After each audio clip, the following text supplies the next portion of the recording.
On est ravis d'accueillir un voisin de bureau, en fait, Marc de Conchat. Donc Marc est directeur de recherche à INRAE. Il est membre de l'UMR d'INAFOR à Toulouse. Il est également directeur du métaprogramme Biosphère de l'INRAE depuis 2020. Marc est écologue des paysages et il s'intéresse particulièrement à la question de l'interface ou des interfaces entre forêt et agriculture. Donc, à travers ses recherches, il vise à comprendre comment les caractéristiques des paysages vont déterminer les processus écologiques de la biodiversité, dans le but, bien sûr, de mieux protéger cette biodiversité, mais aussi de valoriser les services écosystémiques dont on peut tirer parti grâce à cette biodiversité. Par là, il interroge la nécessité et les conditions pour faire passer l'agroécologie de l'échelle de la parcelle et de l'exploitation à l'échelle des paysages et plus largement des territoires, avec pour but de créer ce qu'on pourrait appeler une ingénierie de l'agroécologie qui permet de concilier les enjeux de développement territoriaux et puis la mise en place d'un développement durable pour les agrosystèmes. Donc on est ravis de son acceptation à venir, non seulement parce que on pense que cette question de l'écologie et de l'agroécologie elle est centrale pour le programme, mais aussi parce que à travers son expérience, il s'est interrogé sur les pratiques de recherche qui doivent être mises en place pour pouvoir répondre à ces nouveaux enjeux. Donc Marc, je te laisse la parole. Bonjour à tous, à tous ceux que je n'ai pas encore salués. Je suis ravi d'être ici avec vous. Merci beaucoup aux organisateurs de m'avoir invité et donné l'opportunité déjà de m'exprimer, mais surtout de découvrir plus en détail Tetrae, que j'avais suivi d'un petit peu un peu loin. J'avais été impliqué dans PSDR, mais pas dans Tetrae, donc j'en avais une connaissance assez superficielle. Et j'ai trouvé ce que j'ai vu ces 2 jours très intéressant. Voilà, donc une dynamique qui est vraiment très, très, très riche, très diverse. Et donc je suis ravi de pouvoir, à ma mesure, essayer de contribuer à vos réflexions. Et j'ai préparé un exposé que j'ai essayé d'ajuster, d'adapter, ou en tout cas de trouver des angles qui soient en rapport avec des lignes de force de Tetrae, de l'interdisciplinarité, des territoires, de l'innovation, du partenariat. Voilà, tous ces éléments-là qui sont importants. J'essaie de réfléchir à ça et d'y contribuer. Alors, je ne vais pas représenter mon parcours. Le point de départ de mon questionnement, je ne sais pas s'il y a besoin de le rappeler, tout le monde le rappelle assez fréquemment, un monde en crise, crise des règlements climatiques, et puis crise peut-être encore plus grave, même si plus discrète à certains égards, qui est la crise de la biodiversité, de sa dégradation généralisée. Peut-être sommes-nous entrés dans la 6e grande extinction, la dernière étant il y a 65 millions d'années. Donc vous voyez, on a la chance de vivre des moments de transition géologique. C'est quand même une chance assez inouïe. Et forcément, moi, dans mes activités de recherche, j'ai été recruté pour travailler sur la biodiversité à une époque où ça n'était pas encore la crise, même si nous, on pensait qu'il y avait quand même quelques soucis à cette époque-là, eh bien, ça m'a amené à réfléchir, à faire évoluer mes questions de recherche, à observer l'évolution des questions de recherche de mes collègues écologues sur la place de la biodiversité, la façon dont on peut à la fois la protéger et la façon dont on peut aussi s'en servir et quelles conditions ça pourrait nécessiter. Donc je vais essayer de vous parler de ça et j'ai opté pour une présentation qui va être en 2 parties très distinctes. Une première partie que je qualifierais de classique dans le cadre d'une présentation scientifique, un peu un état de réflexion, de connaissance, front de recherche d'aujourd'hui sur la biodiversité et ce que j'ai pu repérer qui peut être utile dans le cadre de votre programme. Et puis, une deuxième partie très, très distincte qui est, moi, ma posture de chercheur en écologie des paysages qui a évolué, qui a suivi un certain parcours dont il me semble qu'il serait intéressant que je le partage avec vous, parce qu'il y a peut-être des enseignements que vous pourrez en tirer, ou en tout cas, il peut témoigner d'une évolution du monde de la recherche qui, pour les collègues scientifiques, mais aussi pour les partenaires non académiques, est peut-être important à comprendre, me semble-t-il. Ce que je vais vous dire pour partie résulte aussi de mon expérience professionnelle, des projets de recherche que j'ai pu mener beaucoup en interdisciplinarité, mais aussi de mon rôle dans le métaprogramme Biosphère. Donc les métaprogrammes, c'est un programme interne à INRAE qui vise à susciter des recherches interdisciplinaires, innovantes, en rupture avec ce qui se faisait par ailleurs. Et donc ça fait déjà quelques années que c'est lancé, quelques programmes et projets qui ont bien avancé. Donc une partie de ce que je vais vous dire provient un petit peu aussi de l'analyse de l'ensemble de ces projets qui ont pu être avancés. Alors je commence par le début, par le commencement du commencement, la biodiversité. Concept qui est devenu un mot qu'on retrouve à peu près partout, que tout le monde utilise un peu à tous azimuts, et qui est présenté très fréquemment comme une solution fondée sur la nature. On entend à peu près pour tous les problèmes, il faudrait favoriser la diversité ou la biodiversité. Ah, effectivement, il y a l'hypothèse plus ou moins vérifiée que la diversité serait un facteur de stabilité des écosystèmes, que la biodiversité est source de nombreux services écosystémiques. Vous avez ma petite abeille là qui est en train de butiner un tournesol. La biodiversité qui est vue comme une assurance vis-à-vis d'un certain nombre d'aléas, notamment grâce à ses capacités, les capacités évolutives qu'elle comporte. Donc beaucoup de projets, beaucoup de politiques qui invoquent la biodiversité comme un moyen de surmonter un certain nombre de difficultés auxquelles nos sociétés, et notamment l'agriculture, sont ou vont être confrontées. Et j'aimerais un petit peu rentrer dans les détails de tout ça. Parce qu'en fait, dans ces postures, ce que je constate souvent, c'est qu'on précise assez peu de quelle biodiversité il s'agit. Et la biodiversité, c'est un concept, mais c'est un vaste concept. Et on peut avoir de la biodiversité taxonomique, génétique des habitats, et ça, on ne le distingue pas toujours. Ça peut être la diversité qui touche la composition des écosystèmes, le nombre d'espèces, ou leur structure, leur fonction. Et ces différents éléments-là, on a besoin de les préciser. C'est aussi un concept qui est très dépendant des échelles spatiales.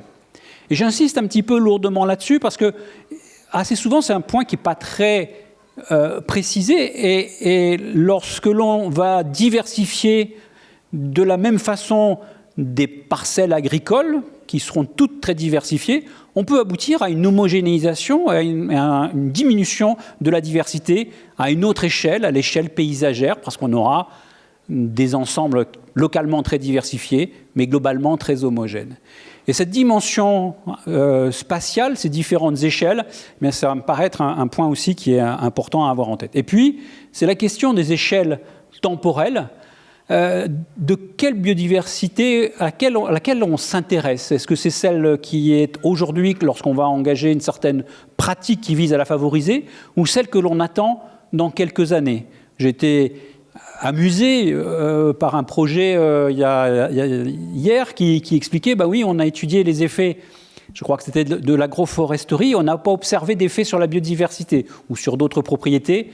Effectivement, les arbres, ils venaient d'être plantés, ils avaient 3 ans.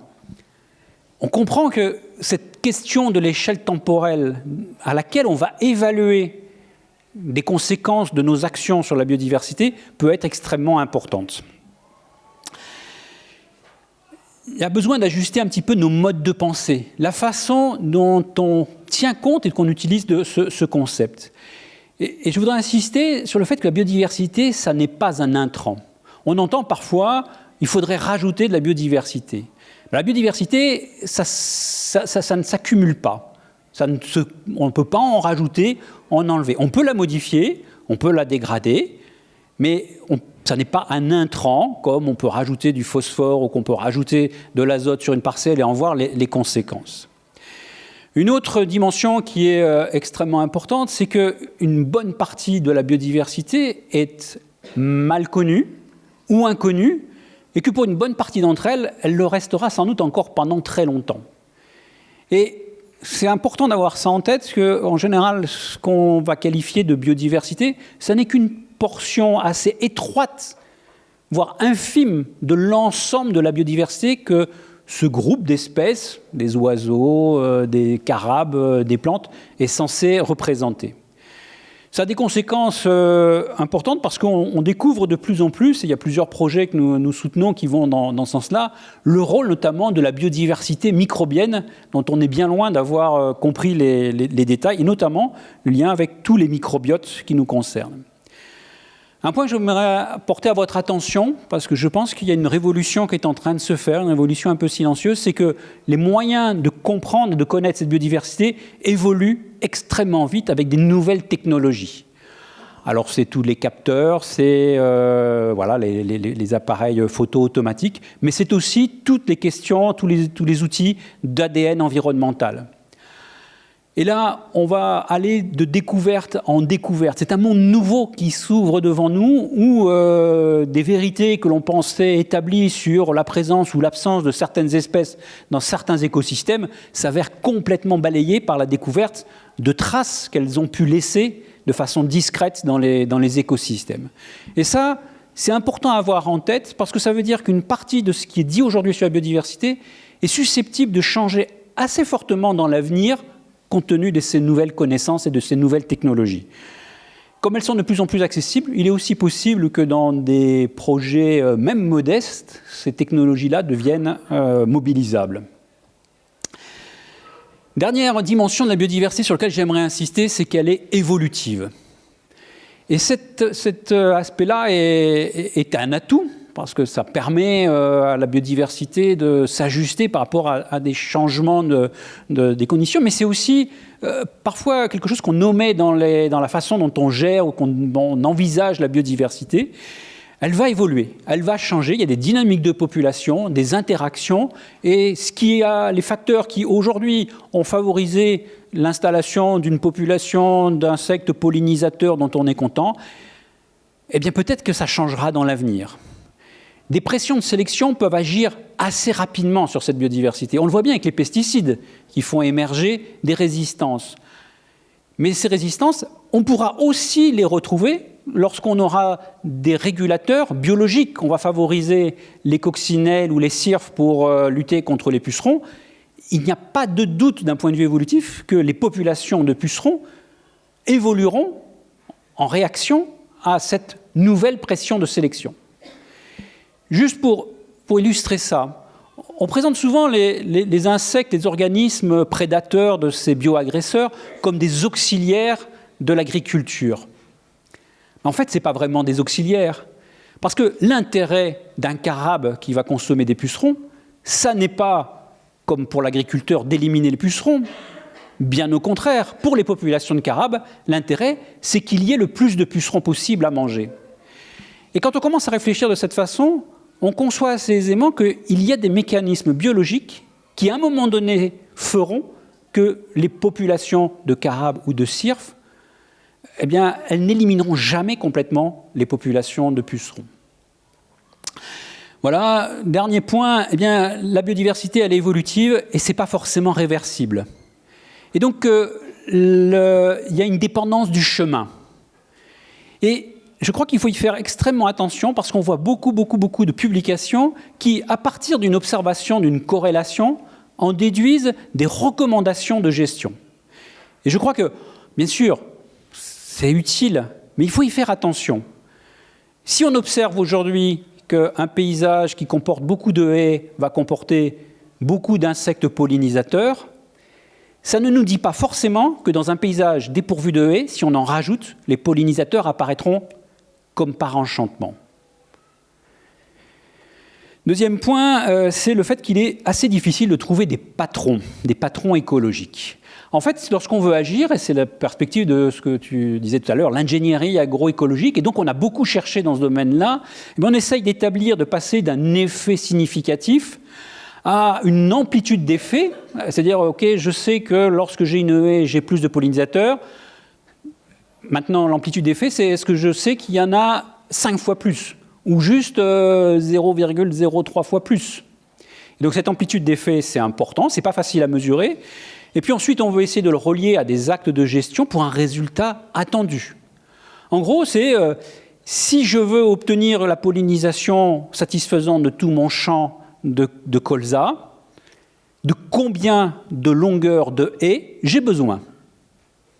Parce que cet dimensionnement, il est important. Alors on peut dire, bon, de toute façon, si on en met plus, c'est pas très grave. Oui, mais enfin, si on le paye, si on le finance, si on le subventionne, à un moment donné, cette dimension-là va devenir importante. Et on a beaucoup recherché. Et il y a beaucoup de travaux qui portent là-dessus. Et c'est très difficile. Ce qu'on constate dans la littérature, c'est qu'en gros, on trouve quelques patrons généraux émergents, alors qu'ils sont suffisants pour nous conforter qu'on est dans la bonne direction. Oui, effectivement, plus il y a de haies, plus il y a d'insectes pollinisateurs et de régulateurs, globalement.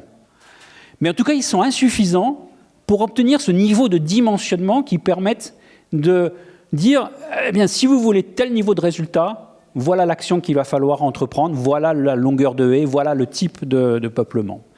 Plusieurs articles de synthèse ont conclu à ça, à cette variabilité très forte de la biodiversité d'un certain nombre de relations avec un certain nombre de facteurs, notamment paysagers.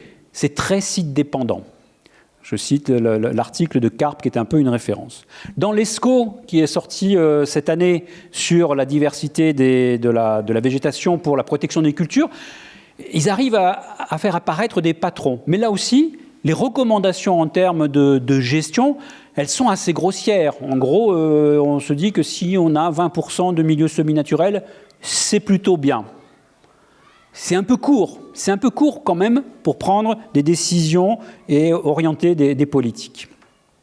Une façon de surmonter ça, qu'on retrouve un peu partout, eh bien c'est de changer d'échelle et de se dire que c'est à l'échelle des paysages ou des territoires que, sans doute, les règles de gestion, l'organisation spatiale globale pourrait être la plus efficiente, la plus pertinente, même si dans le détail, ces patrons et la façon dont ça va interagir localement, eh bien, peut-être qu'on n'en a pas une estimation très précise, mais peut-être qu'à l'ensemble sur l'ensemble du paysage territoire, ça pourra suffire. Ça permet de tenir compte d'un certain nombre des éléments qui définissent des configurations spatiales dont on sait qu'elles sont importantes pour la biodiversité, le sol, le relief, l'hydrographie, l'histoire, l'occupation du sol et j'en passe. Et puis, ce sont surtout des entités spatiales reconnues par un grand nombre d'acteurs. Le paysage, ça renvoie à un caractère d'identité, à des caractéristiques qu'un grand nombre d'acteurs sur lesquels ils sont capables de se reconnaître, même si les limites, parfois, en sont floues. On peut élaborer des projets de paysage. Il y a un rapport qui vient de sortir des CGAER qui explicite en gros en quoi les approches paysagères peuvent être un atout pour les transitions agroécologiques, et c'est assez convaincant. Et ça s'insère dans un mouvement international qui n'a pas encore trop percolé en France, qui s'appelle l'Integrated Landscape Management. L'idée que c'est à l'échelle de paysages ou de territoires, en tout cas d'un espace hétérogène assez grand, que se joue, qu'on peut agir, avoir les leviers les plus efficaces collectivement pour gérer la biodiversité, pour la protéger, pour répondre aux services dont on a besoin. Et ça correspond globalement aussi à une tendance forte sur la reterritorialisation d'un certain nombre d'activités en jeu. Ça nous amène forcément à quelque chose qui est émergent et qui bouscule un peu nos façons de faire à INRAE, c'est l'interdépendance avec d'autres secteurs. En gros, à INRAE, on était sur l'agriculture. Déjà, l'agriculture, il y a plusieurs systèmes agricoles, plusieurs types de production, qui interagit éventuellement avec la forêt, la foresterie. Bon, on avait peu étudié ça, nous, dans notre laboratoire, c'est un petit peu notre sujet de recherche, mais jusqu'à maintenant, ce n'était pas trop étudié. Et puis, il y a des interactions avec l'eau. Et puis, on voit interagir, d'autres interactions qui émergent, avec la production d'énergie. J'ai mis cette photo d'installation agri-photovoltaïque, qui d'un seul coup vient percuter, changer radicalement des orientations, des choix agricoles, politiques, de gestion de territoire, et qui ont des conséquences sur la biodiversité, et pour lesquelles nous, dans nos instituts agronomiques, jusqu'à maintenant, on n'est pas très armés pour comprendre comment ça fonctionne. Et puis, c'est les relations avec les habitats, avec d'autres infrastructures. Hier, j'étais intéressé de voir qu'il y avait un projet qui évoquait le fait que les bords de route devenaient des objets extrêmement importants à étudier en termes de biodiversité, de services qu'ils peuvent rendre. Les bords de route, c'est la DDE, c'est pas la recherche agricole.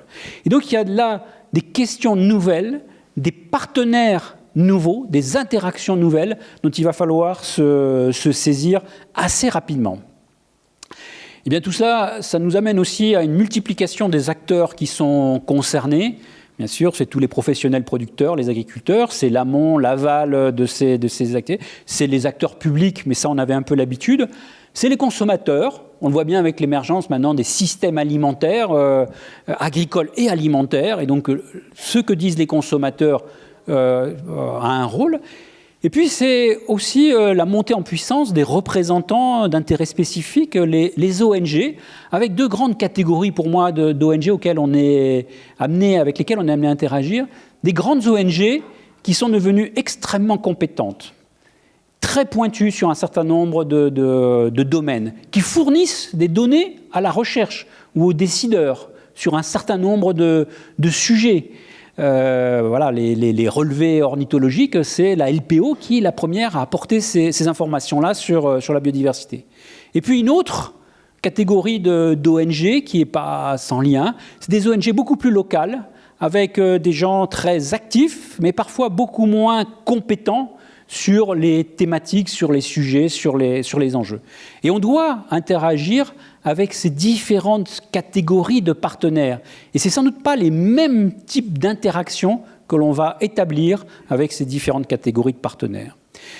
Dans ces partenariats se pose aussi la question de la façon dont on intègre des acteurs qui ne sont pas directement impliqués localement. C'est ce qu'on voit avec les consommateurs, les urbains, qui commencent à avoir quelque chose à dire sur ce qui se passe dans les cultures chez les agriculteurs. Les urbains ou des gens qui ne sont pas propriétaires de forêt, qui ont quelque chose à dire ou qui veulent dire quelque chose sur la façon dont on gère les forêts, les impacts que ça a sur la biodiversité. Comment, dans la construction de nos partenariats, on intègre ou pas ces acteurs qui ne sont pas des acteurs impliqués localement, mais qui peuvent avoir un poids, une influence très importante dans les dynamiques locales. On le voit bien avec la 69, où on dit non, si vous n'êtes pas du Tarn, vous n'avez rien à dire sur ce qui se passe là. Oui, peut-être, pourquoi pas, c'est à voir. C'est aussi la place qu'on donne aux générations émergentes, générations futures. Comment on intègre la jeunesse dans nos partenariats, dans nos réflexions. On peut constater qu'on a souvent des partenaires qui sont plutôt des partenaires établis d'une certaine génération. Et je pense que dans pas mal de projets, ça pose des questions. Et enfin, on voit émerger, encore dans nos pays pas trop, mais dans d'autres à l'international, la question de donner une place dans les partenariats à des entités non humaines. CF, le fait que des fleuves aujourd'hui ont un statut juridique et donc des personnes les représentent dans des débats et dans des institutions et dans des partenariats. Alors tout cela, je l'ai dit, on a de la peine à généraliser, à tirer des grandes lois écologiques suffisantes. On peut se dire il faut décliner ça territoire par territoire. Comment est-ce qu'on va pouvoir monter en généricité ? L'enjeu, à mes yeux, et c'est ce à quoi contribue ce type de rencontre que vous avez organisé ici, c'est la mise en réseau. C'est la mise en partage de connaissances. Pas tant forcément de données, parce qu'elles ne sont pas forcément collectées de la même façon, mais le partage des connaissances qui permettra collectivement, pour l'ensemble d'un réseau qui partagera ses expériences, mais de peut-être aller plus vite, plus tard, sur d'autres questions, ou de les démultiplier ailleurs.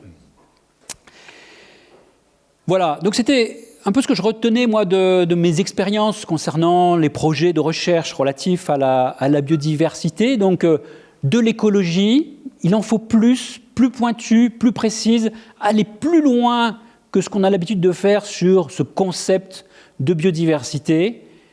Les échelles territoriales paysagères qui, à mes yeux, sont devenues vraiment incontournables. Alors, ce n'est pas parce que je fais de l'écologie des paysages que je dis ça, encore que un petit peu, mais c'est devenu incontournable, même lorsqu'on s'intéresse à des échelles extrêmement fines. Les gens qui s'intéressent à la biodiversité dans les sols, ils intègrent aussi ces dimensions paysagères maintenant. Et qui dit paysage, dit hétérogénéité, dit diversité d'activités, diversité d'acteurs à embarquer dans les réflexions, les projets de recherche. Je passe à ma deuxième partie, un peu, peut-être pour moi en tout cas la plus difficile, parce qu'elle est plus inhabituelle, moins classique, je pense, dans les types de présentations que j'ai l'habitude de faire, pour vous parler d'une trajectoire, de ma trajectoire d'écologue face aux dérèglements globaux. Alors, ma trajectoire, oui, partagée avec d'autres. Je ne suis pas le seul à avoir fait cette trajectoire. Je l'ai partagée, discutée, échangée avec d'autres. Mais quand même, il y a une dimension un petit peu vécue, personnelle, dans ce que je vais vous exprimer là. Et j'espère que vous serez indulgents avec ce choix-là. J'espère aussi, mais j'en suis convaincu, que ça peut vous être utile. Que ça peut être utile à vos collectifs, à vos projets, et que cette prise de recul que je vais vous proposer pourra alimenter, je l'espère, vos réflexions et discussions. Le point de départ de ça, c'est un peu une claque, comme beaucoup de gens qui, sans doute, un certain nombre de personnes l'ont vécu ou le vivront, ou, comme d'autres, et comme je viens de le faire un peu en boutade tout à l'heure, en disant, bon, voilà, dans le contexte du changement climatique, blablabla, 5 références biblio, de la dégradation de la biodiversité, blablabla, 5 références biblio dans mon article, eh bien, nous avons engagé une recherche qui vise et entre parenthèses, à faire à peu près ce que je faisais comme avant. Et à un moment donné, eh bien, en tant que scientifique intéressé par la biodiversité, je me suis dit, je vais aller un peu plus loin que ces 5 références biographiques. Et j'ai commencé à lire beaucoup plus en détail, à comprendre beaucoup plus finement ce que signifiaient les projections, les modèles du GIEC, de l'IPBES. Et à un moment donné, c'est un peu la révélation, la claque que ce dont il est question, si on le comprend clairement, en détail, et c'est écrit clairement, c'est effectivement quelque chose de catastrophique. C'est quelque chose qui n'est pas une crise, qui n'est pas un enjeu parmi d'autres. C'est une crise vitale qui concerne l'habitabilité pour les humains de la planète Terre qui est en train de se jouer. Et à un moment donné, c'est soi-même, en tant qu'individu, qui devenons concernés par cette question-là. Ses proches, ses collègues, son mode de vie, qui devient concerné très directement par ce sujet de recherche. Tant que j'en étais à l'agroécologie pour les agriculteurs lointains, bon, très bien, c'est important la biodiversité, mais enfin c'est quand même quelque chose qui est un petit peu éloigné. À un moment donné, on ressent, un certain nombre de personnes, ce choc, ce qui était écrit là en 2017. Bientôt, il sera trop tard. Je ne sais pas si vous savez, la police qui est utilisée par Le Monde, là, dans cet article-là, c'est la police qu'ils utilisent pour les déclarations de guerre. Donc c'est une police, ils l'utilisent à peu près tous les 50 ans. C'est ce qui est dit là. Et à un moment donné, ce choc, eh bien, forcément, il a amené à de l'inquiétude, beaucoup de colère, partagée avec d'autres, quelques figures emblématiques que je me plais à rappeler ici, Greta Thunberg ou Aurélien Barraud. Et je partage avec eux cette inquiétude et cette colère. On a un certain nombre à la partager. Vous noterez que je ne partage pas leur coiffure. Et de là a émergé, dans ma trajectoire professionnelle, à un moment donné, à une période de crise difficile à traverser, des questions. Des questions personnelles, mais je vous les épargnerai. Voilà, ça me concerne et c'est pas de ça dont je veux parler. Mais surtout, assez rapidement, des questions professionnelles. Parce que mon sujet de travail, c'est la question, c'est l'enjeu, c'est cette crise. Et nous, INRAE, je pense qu'on a un grand nombre à être dans cette situation-là. Et donc les questions qui se posent sont des questions professionnelles, individuelles, mon activité en tant que chercheur, de collectif, mon équipe, mes projets, mes partenaires, et puis des questions institutionnelles. Et c'est ce que je vais essayer d'aborder, de vous expliquer un petit peu comment on a progressé dans ces questions, à la fois pour vous sensibiliser peut-être et pour vous amener à y réfléchir. Il s'avère qu'on n'est pas tout seul à penser ça. Un article vient de sortir il y a quelques semaines qui en gros dit ça, qu'on ne pourra pas conduire de recherche dans un monde mort. Qui dit, c'est quand même étonnant, il y a un paradoxe. Les chercheurs, nous sommes les mieux informés, et pourtant, pas grand-chose ne bouge dans nos organismes de recherche. Pas grand-chose ne bouge dans notre façon de faire de la recherche, dans la façon de poser nos questions. Alors bien sûr, premier point auquel on pense, c'est revoir les moyens de la recherche. C'est nos pratiques professionnelles, c'est ce qu'aborde le Labo 1.5, le collectif Écologie Responsable dont je fais partie à Toulouse. Est-ce que je continue à faire des missions? À quel colloque je vais? J'y vais en train, en bateau, plus en avion, je fais ça en visio. Est-ce qu'on a besoin de colloques? Comment j'organise le terrain? Est-ce que je change de terrain? Est-ce que je change d'ordinateur ou je garde le même? Voilà, toutes ces questions-là. Questions extrêmement complexes, difficiles, mais on pourra en venir à bout, me semble-t-il. Ça nous a amené aussi à réfléchir à nos méthodes et à se questionner sur un certain nombre de choix méthodologiques. À droite, vous avez une belle photo de Jean, un technicien, un doctorant, ravi de résultats qu'on avait obtenus sur le fait que nos petits bois dans les paysages agricoles regorgent de carabes qui viennent manger les pucerons dans les cultures. Génial, super, contribution agroécologique. Tous ces pots qui sont là sont remplis de milliers d'insectes. De milliers d'insectes qui ont été tués pour ce résultat. À un moment donné, quand vous présentez ça dans une conférence grand public, eh bien on est questionné là-dessus. En disant, vous parlez de protéger la biodiversité, est-il légitime, et jusqu'à quel niveau, de tuer autant d'organismes? Pour ma part, je fais le choix aujourd'hui d'opter pour des projets dans lesquels on évite au maximum ces techniques-là. Au-delà des pratiques, eh bien, c'est aussi revoir nos orientations, nos thématiques, nos questions de recherche même. Ok, on peut se dire, je suis un observateur, je décris et je produis la connaissance. Mais à quelle distance j'observe? Et si je n'observe pas et que je vise à m'engager, je vais jusqu'où dans cet engagement dans des projets? Avec quel type de partenaire? Et si on promeut, et le TETRAE est dans cette veine-là, des sciences transformatives, on veut changer quelque chose, mais avec quel objectif? Ce n'est pas la science transformative dans n'importe quelle transformation qui se vaudrait. Et la réflexion qu'on va avoir sur le choix de ces objectifs, comment on les établit, change assez radicalement la position du chercheur. Elle le change parce qu'il arrive, lui, avec ses objectifs. Et ces objectifs, ils nous amènent, ils m'ont amené, et collectivement, à réfléchir à nos valeurs en tant que chercheurs, à notre vécu.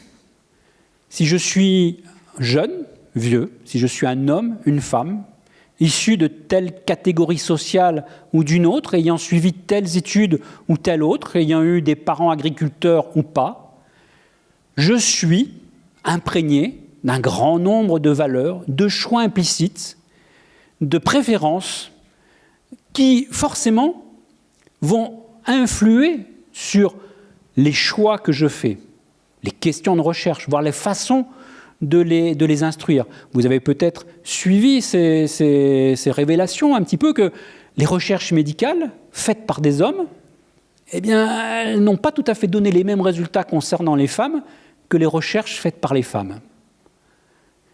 Aucune malice, aucune mauvaise volonté de la part de ces chercheurs. C'est juste que les valeurs intrinsèques qu'ils portent influent sur leurs résultats.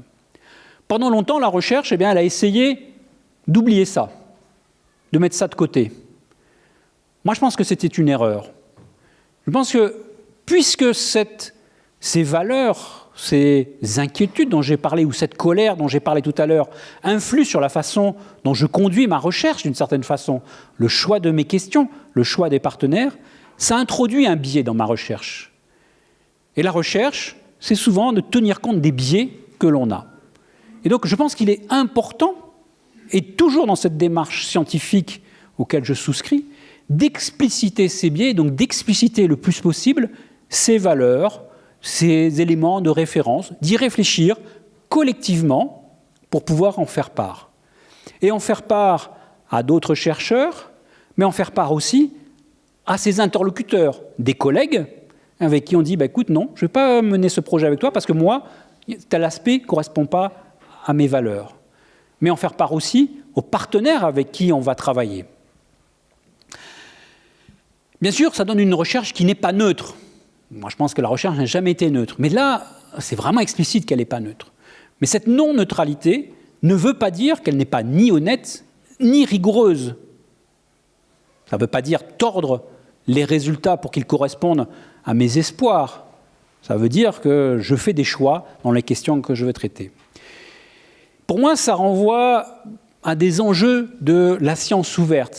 La science ouverte, j'y souscris, non pas parce qu'il y a une injonction institutionnelle qu'il faudrait partager nos données, et on ne sait pas très bien pourquoi, c'est parce que je pense qu'avec cette démarche de science ouverte, c'est la meilleure façon de renforcer la crédibilité de notre recherche en la rendant lisible par d'autres, en explicitant pourquoi on a suivi cette trajectoire, comment on a obtenu ces résultats et pourquoi on peut en tirer cette conclusion. Et puis tout ça, ça amène forcément, lorsqu'on expose et qu'on s'expose ces valeurs, ces choix, et qu'on dit non, je ne suis pas neutre, à entrer dans une forme de combat. C'est l'art du combat scientifique ou de la mêlée scientifique, parce qu'on peut avoir des conflits de valeurs avec d'autres collègues, avec des partenaires. On peut avoir des dissonances cognitives, des remises en cause aussi institutionnelles. Et puis, si on vise une recherche transformative, si on vise des transformations des sociétés et des collectifs, mais ça veut dire qu'il y a des gagnants, et quelque part l'intérêt commun, on peut l'espérer, soit gagnant, mais il y a aussi des perdants à un moment donné, fussent-ils temporaires. Et ces perdants-là, il faut les identifier. Et il faut intégrer le fait qu'on va être amené à les informer, qu'ils vont peut-être être perdants si ce à quoi on aspire comme transformation se réalise, qu'il faudra peut-être les accompagner dans la transformation, qui sera peut-être plus dur pour eux que pour d'autres, voire les affronter, parce qu'ils ne vont peut-être pas forcément se laisser faire dans cette transformation. Et cette dimension politique de la recherche, cette dimension partiellement conflictuelle, il me semble qu'on a besoin de le travailler. Je note à cet égard que dans Tetrae, beaucoup des projets sont avec des partenaires, mais on a toujours l'impression, en tout cas c'est ce que j'ai perçu, que c'est des partenaires de bonne volonté, pas des partenaires avec qui ça va être chaud, en confrontation, parce que cela, forcément, souvent, ils disent, écoute, si tu n'es pas d'accord avec mes objectifs ou que tu es contre moi, je ne vais pas venir collaborer dans ton projet. Et là, ça pose un petit peu une autre façon, une autre question sur la façon dont on peut instruire cette dimension. J'en ai bientôt fini. Ça nous a amené aussi collectivement à réfléchir à la question de la science, elle produit des connaissances. Elle produit des connaissances, mais elle est aussi amenée à être confrontée à de l'ignorance. Et toute cette perspective de la place des fake news, de qu'est-ce qui est vrai, qu'est-ce qui ne l'est pas, qu'est-ce qui est vérité alternative, qu'est-ce qui est point de vue, devient extrêmement important. Et si on défend un certain nombre de valeurs, et si on a promu certaines transformations, ces questions-là deviennent extrêmement importantes. Une partie de l'ignorance, c'est des choses qu'on ne sait pas encore, et c'est la recherche, et on va améliorer, et on en saura plus. Il y a une partie de choses qu'on ne sait pas et qui sont incertaines, et probablement elles le resteront encore pendant très très longtemps, il faudra faire avec. Et puis il y a aussi une partie de cette ignorance qui est fabriquée. Alors je renvoie sur le livre de François de Dieu qui porte sur la fabrique de l'ignorance autour de la problématique des pesticides et qui explique bien que cette fabrique, elle est à la fois, induite par le système, par nos habitudes, par l'absence de choix, où on avait l'habitude de faire comme ça, on va continuer à faire comme ça. On a l'habitude de travailler avec ses partenaires, ça se passe bien, on va continuer avec cela. On avait l'habitude d'utiliser cette méthode d'échantillonnage, il n'y a pas de raison d'en changer, même si on a quelques doutes sur sa pertinence.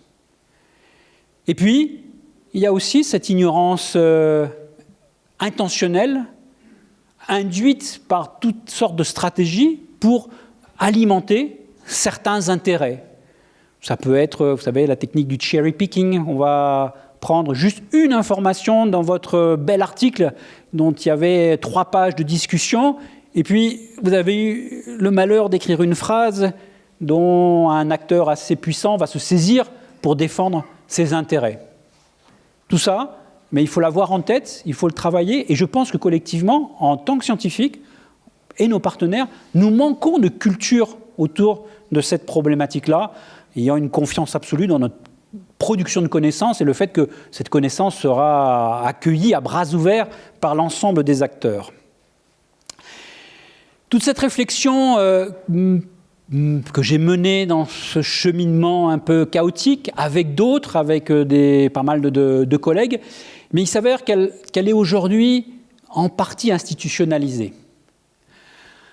On n'est pas la cause, c'est une concomitance de réflexion, puisque des comités éthiques ont abouti à peu près au même type de conclusion que ce que je vous ai exposé là. Alors c'est le COMETS pour le CNRS, et puis c'est le comité éthique commun entre INRAE, IRD, IFREMER, CIRAD, qui vient d'émettre il y a quelques jours un avis sur quels droits et devoirs pour les scientifiques et leurs institutions face à l'urgence environnementale. Je vous incite vraiment à aller le lire. C'est améliorable, critiquable sur certains aspects, mais quand même un sacré changement, qui n'est qu'un avis, ce n'est pas encore une politique institutionnelle, mais un sacré changement dans la conception de ce que la recherche peut produire.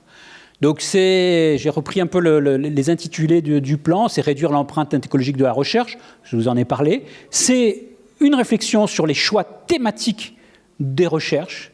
Donc ça veut dire quand même, il y a des recherches qui sont plus légitimes que d'autres. Vous imaginez dans un institut comme INRAE, pendant longtemps, ce n'était pas tout à fait le message qu'on entendait, que les connaissances sont situées, qu'il faut intégrer les dimensions éthiques dans les politiques des organismes, pas uniquement à l'échelle des individus ou des collectifs de recherche, qu'il faut intégrer l'urgence environnementale dans la gouvernance des organismes, ce qui n'est pas vraiment le cas actuellement, et intégrer les scientifiques en tant que personnes concernées par cette urgence climatique, écologique. Un peu la baffe initiale dont je vous ai parlé tout à l'heure. Et puis ça renvoie sur des questions sur les scientifiques dans l'espace public et la façon de cadrer ou non leur expression, l'engagement et le devoir d'ingérence. C'est l'idée que des scientifiques sont tout à fait légitimes, voire qu'il faudrait les soutenir dans leur engagement vis-à-vis de certaines valeurs, de certaines transformations qu'ils souhaitent. Donc vous voyez un changement assez radical, qui n'est pas forcément partagé par tous, mais potentiellement important d'un certain nombre de scientifiques. Et je pense que c'est important que les partenaires l'entendent, parce que l'image qu'ils se font peut-être parfois du scientifique est en train de changer. Voilà, j'ai amené ensuite, ça m'a amené tout ça à élargir encore ma réflexion sur des cadres philosophiques et des lectures absolument passionnantes qui m'ont amené à revoir un peu ma façon de concevoir la place des humains et donc de nos projets, de l'agriculture, de la foresterie et autres, dans le rapport avec le vivant. Je vous incite à lire Baptiste Morisot, Vinciane Després et d'autres qui nous amènent à réfléchir à la fois scientifiquement, à la fois de façon philosophique, à la fois de façon très opérationnelle, très politique, la façon de cohabiter entre humains et avec comme ils appellent, les autres qu'humains. Voilà ce que je voulais vous dire pour aujourd'hui. Je vous remercie pour votre attention. Donc, merci. Merci beaucoup Marc d'avoir partagé avec nous un certain nombre de réflexions et puis d'avoir reposé un certain nombre de cadres autour de la biodiversité. Donc moi j'avais pas mal de questions, mais je voulais rebondir peut-être sur des définitions, des visions, enfin des choses qui font un peu écho à ce qu'on a pu entendre pendant cette école chercheur. Le premier, tu avais une section au début de ton exposé qui était les biodiversités, déjà dans ton titre, et donc les différentes visions de la biodiversité. Et donc dans ton exposé, c'est vrai que tu es parti assez vite sur la notion de service écosystémique. On a tous plus ou moins été embarqués là-dessus. Je pense que l'historique à l'INRA est assez représentatif de pas mal de trajectoires ici, où en fait la biodiversité en tant que telle n'était pas forcément beaucoup étudiée à l'INRA. On a ensuite cherché un peu à la préserver et puis rapidement en fait on a parlé de la mobiliser ou de la valoriser en fait pour les services, pour la production, que ce soit en forêt ou en agriculture. Et donc du coup moi je me rappelle de débats où en fait certains scientifiques issus d'autres académiques, d'autres disaient ouais mais c'est quand même une vision vachement utilitariste de la biodiversité, etc. Et dans ton exposé tu as parlé après de groupes, d'oiseaux, etc. Donc moi, c'est vrai que j'ai une réflexion par rapport à cette question-là et je pense qu'on devrait tous l'avoir. Et je me dis aussi quelque part que est-ce que finalement, et tu as bien illustré toutes les incertitudes qu'il y a autour de la biodiversité, de la réponse de la biodiversité, est-ce que finalement cette notion de service écosystémique n'est pas quelque chose qui est plus facilement communicable et partageable avec des acteurs, même si tout le monde n'est pas forcément familier avec cette notion? Le deuxième point qui m'a interpellée et auquel on est confronté assez régulièrement, c'est vraiment on a paysage et territoire, et c'est deux choses différentes, je pense. J'en suis sûre. Par contre, c'est vrai que je ne sais pas si on partage dans la communauté Tetrae un peu les mêmes définitions. Donc toi, tu as présenté ça comme un espace, et je partage ça. Ça peut être aussi un réseau d'acteurs. Donc en fait, il n'y a pas forcément une dimension spatiale, je ne sais pas. Donc je pense que c'est des questions importantes. Il y a un troisième point, peut-être que je vais m'arrêter là. C'est... En fait, j'ai l'impression quand même, et on a vu un bel exemple avec l'exposé de Blandine hier, c'est que, à mon avis, il y a quand même beaucoup dans l'interdisciplinarité, de méthodes ou de concepts qui sont transposables dans différentes disciplines. On a parlé d'écologie industrielle, par exemple. Et j'ai été surprise parce que pour moi, un concept vachement important, et on n'arrête pas d'en parler depuis 2 jours, c'est tout ce qui est interrelation, interdépendance. Et donc moi, je pense théorie des réseaux, donc qui sont importants en écologie, qui ont pris beaucoup d'importance, réseau trophique, réseau d'interaction entre les espèces, pour définir un certain nombre de fonctions et de services. Mais on parle aussi de réseau d'acteurs, de réseau de connaissances. Donc du coup, je ne sais pas s'il n'y a pas une réflexion à avoir sur finalement ce concept, est-ce qu'on peut le remobiliser ? Est-ce qu'on peut s'en servir pour définir, par exemple, pour revenir à l'exposé d'hier aussi, dans ces réseaux, cette écologie industrielle, s'il y a un partenaire, donc un nœud du réseau qui disparaît, est-ce que tout s'écroule ou pas ? Donc là, on est sur des réflexions autour de la stabilité, de la résilience, de la redondance, tout ça. Donc ça pourrait être intéressant. Et puis, bon, je vais m'arrêter là, mais je pense que oui, pour revenir sur la question de l'espace et de la multiplicité des enjeux, de la multifonctionnalité, du coup, est-ce que vraiment cette notion d'espace et de continuité de l'espace et d'interface entre différents habitats, différents écosystèmes n'est pas vraiment important à l'échelle du territoire ? Beaucoup de questions sur... Services écosystémiques, oui, ça parle bien. C'est un véhicule qui a été très efficace pour passer un certain nombre de messages, d'influer sur des politiques. Tant qu'on utilisait biodiversité, ça ne marchait pas. Néanmoins, je pense là aussi, on est un peu approximatif souvent dans la façon dont tu l'utilises. C'est-à-dire que on dit que la biodiversité fournit des services. Non.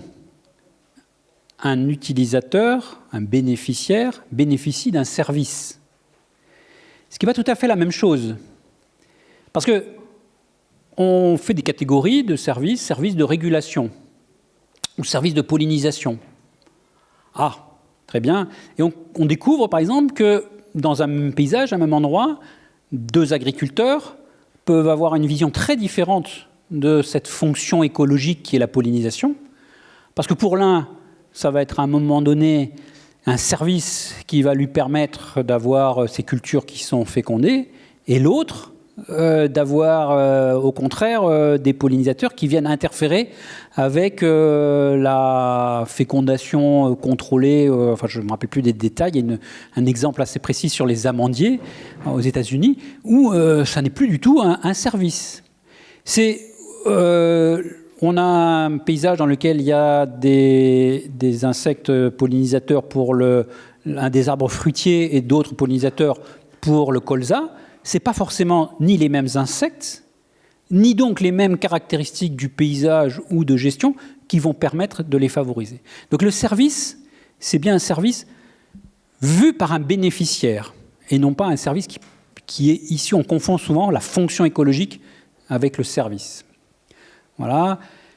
Et la deuxième dimension des services qui est, je pense, trop souvent mise de côté, c'est qu'il y a plein de services écosystémiques dont un grand nombre d'acteurs bénéficient sans le savoir. En fait, souvent se révèle l'existence d'un service écosystémique parce qu'il se dégrade et qu'on découvre que « Ah, mais d'accord, les abeilles sauvages, elles pollinisaient aussi les cultures. » Mais on le découvre que quand elles sont en train de disparaître. Et donc il y a certainement plein d'autres services dont nous bénéficions, dont l'agriculture bénéficie, et qu'aujourd'hui, on ne connaît pas. Donc, pour moi, ça reste un concept dont on n'a pas complètement fait le tour, qui s'est un peu galvaudé, mais qui mérite quand même encore d'être creusé. La deuxième question que tu posais, c'est territoire, paysage, cette dimension spatiale. Oui, je fais la différence entre des approches de territoire, un territoire vu par les acteurs. Moi, j'aime bien l'idée du paysage dans cette inscription spatiale qui matérialise des entités physiques. Et que ces entités physiques, cette structuration spatiale, ces caractéristiques, mais plus on va aller vers de l'agroécologie, plus on va aller vers un ajustement local et pas la même recette appliquée partout, plus ces caractéristiques-là vont devenir importantes. C'est le côté site dépendant, l'histoire, l'organisation spatiale joue un rôle. Et puis on découvre aussi, et nous on commence à le travailler dans mon laboratoire aussi, qu'il y a aussi une structure spatiale, c'est ce que traite la géographie sociale, mais une structure spatiale des acteurs eux-mêmes. Lorsqu'on est une exploitation agricole qui fait 500 hectares, ben ce n'est pas la même chose que les mêmes parcelles gérées par 10 exploitants qui ont chacun 50 hectares. Et cette organisation, cette structure spatiale, ou ces voisinages, ces interactions entre certains acteurs, eh bien, elle joue. Hier, il y a eu, je crois, un exposé où quelqu'un disait, dans une autre conférence, pardon, où les haies qui étaient arrachées, c'est celles qui sont entre les limites entre eux, qui sont à l'intérieur d'une exploitation agricole. Celles qui font la limite entre deux propriétaires, eh bien, elles ont tendance à être préservées, à être conservées. Donc cette inscription, cette dimension paysagère, moi je trouve qu'elle apporte quelque chose de complémentaire, mais en tout cas que moi qui m'enrichit dans mon questionnement. La troisième question, c'était autour des réseaux. Oui. Pour moi, c'est le monde que va nous ouvrir les nouveaux outils d'analyse de la biodiversité. C'est avec ce type d'outils dont je vous ai parlé, comme l'ADN environnemental, on voit apparaître, se révéler des interactions auxquelles on n'avait absolument pas accès jusqu'à maintenant. Figurez-vous, j'ai des collègues qui travaillent sur le fait de pouvoir repérer quelle abeille sauvage est venue polliniser quelle plante, juste avec les petites gouttes de salive qu'elle a pu laisser sur la plante. Et on peut récupérer l'ADN et savoir quelle abeille est venue sur quelle plante. Tout ça, ça va nous aider énormément à révéler ces questions de réseau d'interaction que pour l'instant, on n'était pas vraiment capable de faire parce que ce qu'on faisait, c'était une espèce de photo à un moment donné. Il y a l'abeille, il y a ces abeilles à cet endroit-là, à un moment donné. Qu'est-ce qu'elles y faisaient? Pourquoi elles étaient là? On n'en savait rien, ou peu de choses. Donc je pense que oui, ça, c'est des choses qui vont devenir importantes. Je ne sais pas s'il y avait une autre question. Non. Ma question, c'était, donc merci pour ce tableau, c'est très intéressant et très important de savoir aussi où quand ses propres trajectoires bifurquent et comment. Il y avait un élément que ça m'avait évoqué, c'est que tu n'as pas forcément parlé peut-être des besoins de changer aussi les modes de formation pour et par la recherche. On sait l'importance pour la rigueur d'une certaine démarche scientifique. Les disciplines ont leur intérêt. Et on ne demande pas forcément aux gens d'être tous omnipotents dans tout. Voilà. Mais, par exemple, je donne un exemple que ce que tu as dit m'évoque, c'est être en capacité de faire de l'interdisciplinarité, d'aller voir les autres, de se mettre à la place des autres. Ça s'apprend aussi peut-être, j'aurais voulu savoir dans le contexte de ta trajectoire, qu'est-ce que tu penses autour de la question de la formation par et pour la recherche? Oui, merci pour cette super présentation. Et je voudrais revenir sur la notion de combat scientifique qui a été soulevée. Et moi, par mes relations professionnelles, mais aussi amicales, je suis un peu en lien avec le service d'appui à la recherche de l'IFREMER. Je trouve que c'est ça.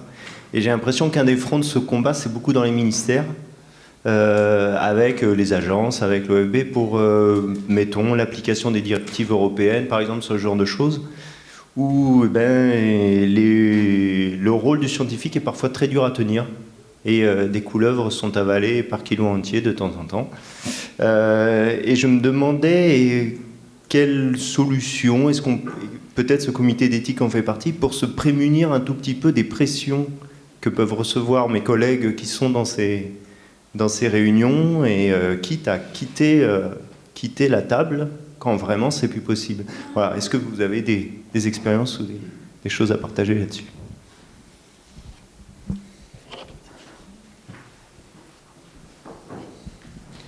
Oui, bonjour.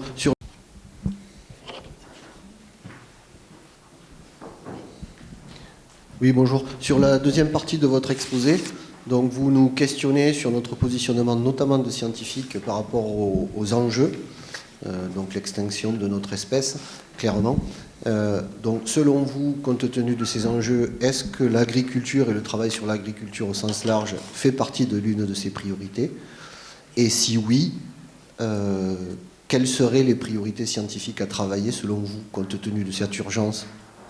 Ouais, merci Marc. Je rebondirai sur ta dernière partie qui était un peu plus nouvelle et puis stimulante, qui fait écho à plein de débats qu'on a dans beaucoup d'UMR et dans mon UMR notamment. Et en fait, on en arrive à se dire que finalement, ce qui compte, c'est de reconnaître une diversité de postures, de formes d'engagement, de fonctions, de métiers de chercheurs, c'est-à-dire d'appliquer ce que tu avances en termes de vertu accordée à la biodiversité, à la diversité, à l'exercice même des activités de chercheurs, quoi, tu vois. Et il y a une vertu finalement. Et donc l'erreur, ça serait aussi d'aller vers une seule forme promue d'acteurs, chercheurs engagés, sensibilisés à fond dans tous ces enjeux. Mais voilà, accepter cette diversité et comment on l'organise. Oui, merci. Et je rebondis sur ta remarque tout de suite parce que je me suis rendu compte que j'avais oublié de dire une chose que j'avais prévu de dire, qui était justement que je ne veux pas me poser en donneur de leçons ou de modèle d'une façon de faire. C'était l'idée un petit peu du témoignage, de dire moi, j'ai avec d'autres, traversé, passé ce cheminement-là. J'ai fait un certain nombre de choix. Je ne critique pas forcément ceux qui en font d'autres. Sans doute qu'effectivement, une diversité de postures est souhaitable et préférable. Néanmoins, elles ne sont pas toutes compatibles, d'une part. On peut avoir l'effet pâté d'alouette. Hein, tu connais le pâté d'alouette, c'est un demi-cheval et un demi-alouette. Et dans nos instituts, parfois on peut avoir un petit peu cette impression. C'est-à-dire qu'on voit agroécologie écrit quasiment à toutes les demi-lignes dans les documents de priorité et d'orientation. Et quand on regarde les effectifs et les recrutements, ce n'est pas tout à fait ce qu'on lit dans la population de chercheurs, donc les moyens qui sont consacrés à la recherche. Donc il y a une diversité, faut... Oui. En tout cas, tout le monde peut avoir une trajectoire, un chemin différent. Ça, il n'y a pas de souci avec ça. Agriculture et quelle priorité? Oui, l'agriculture, mais c'est essentiel, c'est vital, c'est central. On doit se préoccuper d'agriculture, de manger. On doit se préoccuper aussi d'obtenir de l'énergie. Et l'antagonisme qu'on entend parfois sur agriculture, production d'énergie dans les territoires ruraux, je pense qu'il faut qu'on le dépasse. On doit produire des matériaux. On a besoin de s'habiller, on a besoin de construire. Et là aussi, cette dimension-là, elle doit être dépassée. Les priorités de recherche, s'il fallait en identifier, ça serait peut-être un peu... Allez, je vais être prétentieux en proposant une. Pour moi, il y a quelque chose autour de la robustesse. Autour de vulnérabilité, robustesse. On va vers des crises, des chocs à répétition, multiples, variés, inattendus. On n'est plus dans l'efficience, l'efficacité, la maximisation d'un rendement ou d'un profit, mais plutôt dans l'assurance d'un minimum vital de production dans des bonnes conditions, d'un certain nombre de ressources, sans obérer celles qu'on pourra produire dans le futur. Donc la question de la robustesse devient centrale. Il y a une très belle vidéo que j'ai vue il n'y a pas très longtemps d'un de nos collègues, M. Amand, qui parle très très bien de cette idée de la robustesse. Avec les ministères, alors moi je n'ai pas été confronté jusqu'à maintenant à cette situation-là. Mais oui, c'est le combat. Voilà, ça fait partie des choses. Il y a des intérêts, des gens qui arrivent avec d'autres idées, d'autres valeurs, d'autres visées et que le seul fait de déposer un beau rapport de connaissances bien établi sur leur table ne suffit pas à les convaincre que la conclusion, c'est celle-là qu'ils doivent adopter. Absolument pas. C'est peut-être très bien comme ça aussi, par certains côtés. Voilà, il peut y avoir... moi, je me méfie un petit peu du gouvernement des scientifiques. Mais ça veut dire que nous, en tant que scientifiques, on se retrouve dans une situation potentiellement conflictuelle, potentiellement malaisante, ou remis en cause, ou agressée. Michel Duruy, je ne sais pas si vous me disiez hier, il a été une rencontre où on l'a traité, quelqu'un de très fameux, l'a traité à demi-mot de terroriste. Bon, il est toujours là. Voilà. Comment faire? En tout cas, il faut y être préparé. En tout cas, il faut envisager, en allant dans ces instances, que ça peut se produire.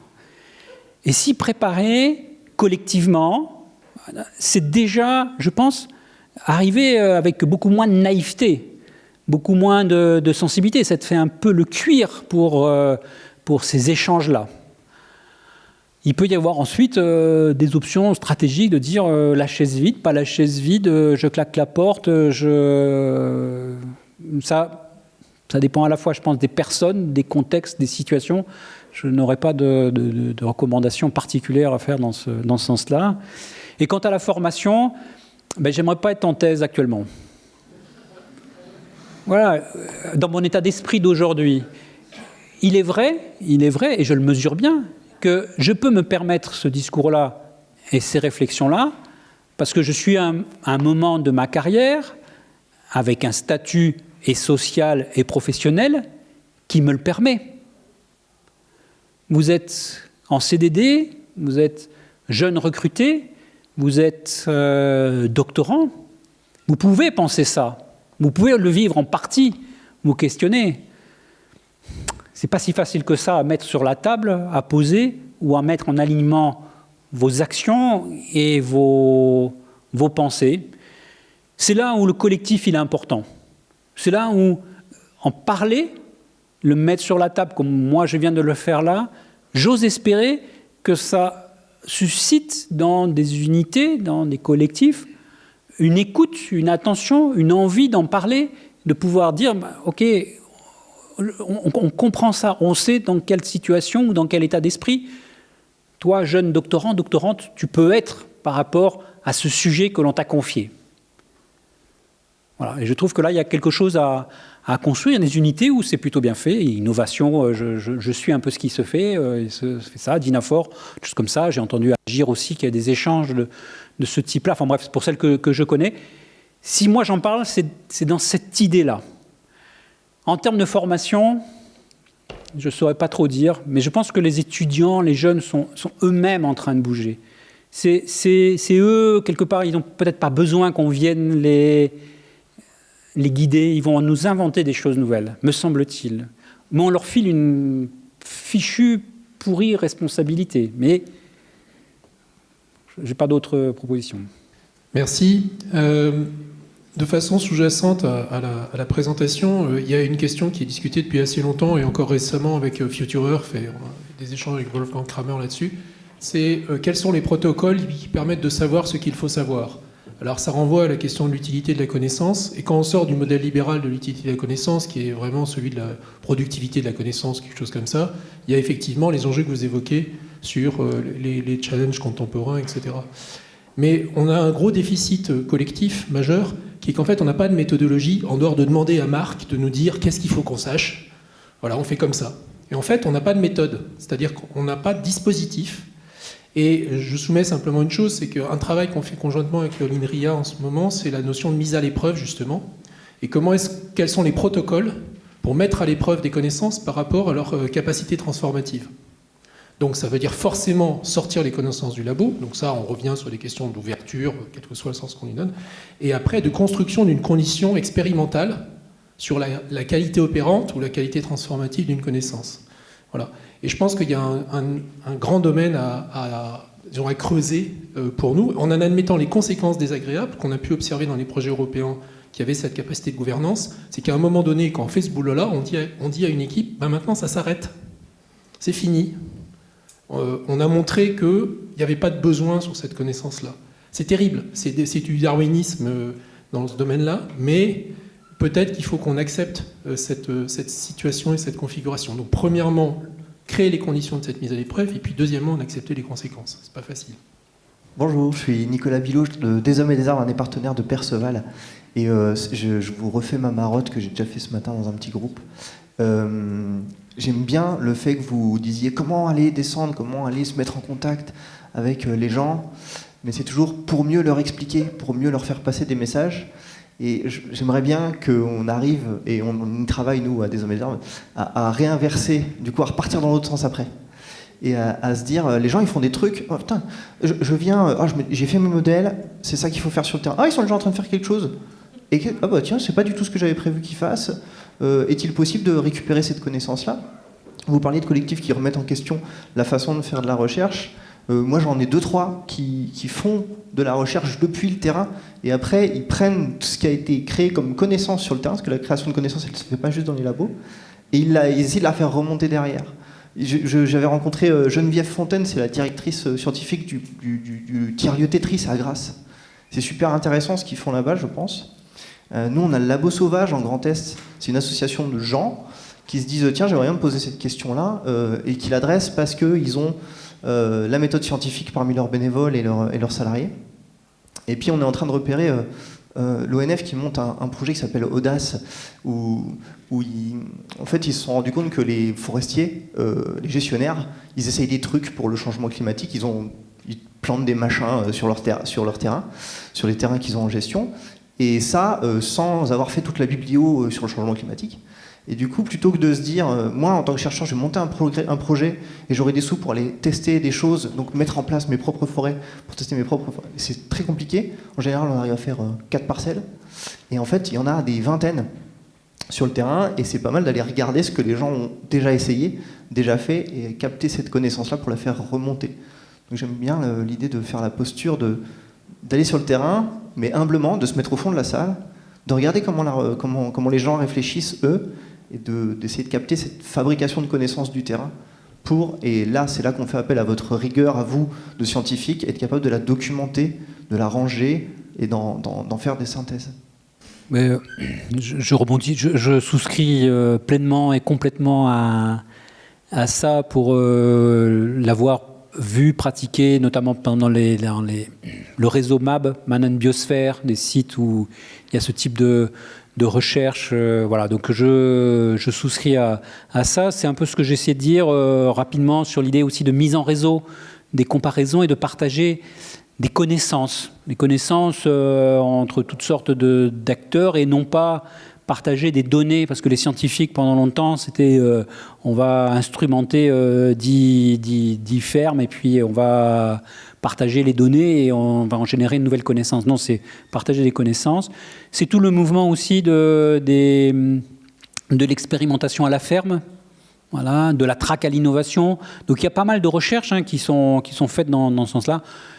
J'y souscris pleinement, d'autant plus que, ne sachant pas très bien vers quoi on va aller pour le moment, on a besoin de toutes ces diversités d'exploration, de gens qui vont tester des choses parfois incongrues, un peu bizarres, mais qui peut-être s'avéreront à un moment donné pertinentes.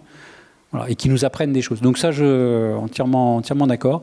C'est pas si facile que ça après à instruire, à documenter. C'est pas si facile que ça parfois aussi à passer de j'ai vu ça chez moi à est-ce que ça en fait une connaissance scientifique. J'ai vu ça dans ma ferme, chez moi ça marche. Est-ce que pour autant c'est généralisable? Et ça, c'est un travail qui a à construire, mais il faut aller dans ce sens-là. Ensuite, par rapport à ce que vous disiez, oui, c'est l'enjeu. C'est bien beau de dire non, il faut établir des priorités dans les actions et les questions de recherche. Dès qu'on commence à vouloir le faire, c'est sacrément compliqué de savoir quelle est la bonne direction, quel est le bon choix, quelle est la recherche dite fondamentale qui, après-demain, nous sera absolument indispensable. 2 choses là-dedans, c'est... Moi, je participe à un petit groupe de réflexion qui fait une proposition dans ce sens-là, qui est discutable, qui n'est pas forcément testée. C'est d'imaginer qu'une partie du budget national de la recherche puisse être discuté par des conventions citoyennes, avec la démarche structurée de conventions citoyennes, de gens formés, qui représentent différentes composantes de la société. Voilà, donc c'est Sciences citoyennes qui portent cette demande-là. C'est sans doute pas suffisant, sans doute pas... Voilà, donc je pense qu'il y a effectivement des choses à travailler dans ce sens-là. Et la deuxième piste, idée, m'est sortie de la tête, donc c'est pas grave. La première partie de ton exposé, tu as évoqué le terme solution fondée sur la nature.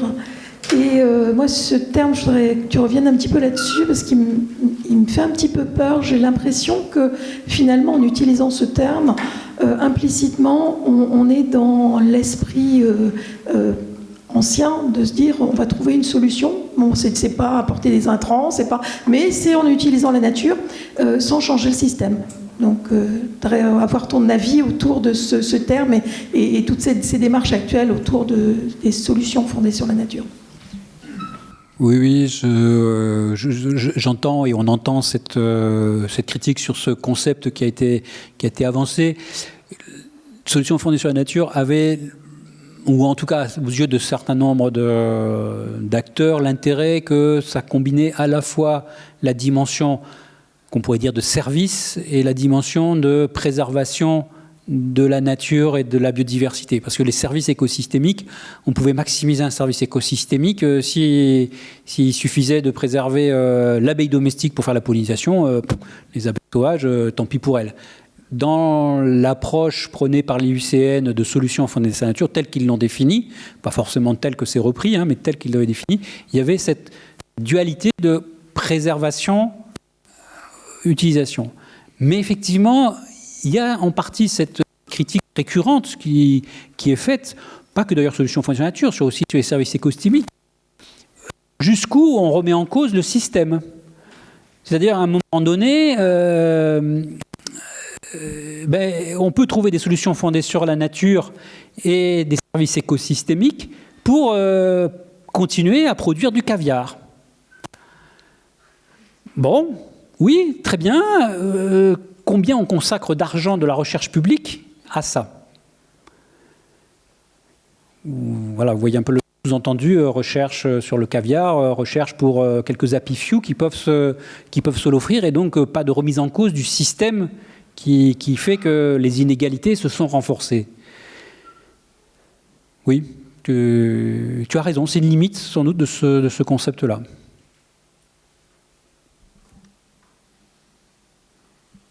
Bien, s'il n'y a plus de questions, sauf peut-être une dernière.